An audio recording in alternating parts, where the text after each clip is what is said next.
How to adjust sound in Horror Tale 2. In this video, I'm going to show you how you can adjust the sound. First of all, open the application.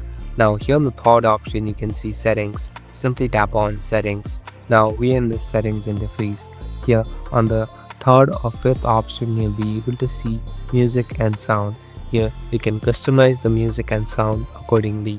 Now here you'll be able to get the slider so you can adjust the sound accordingly, but make sure that you have sound in this game because it is very useful in the game.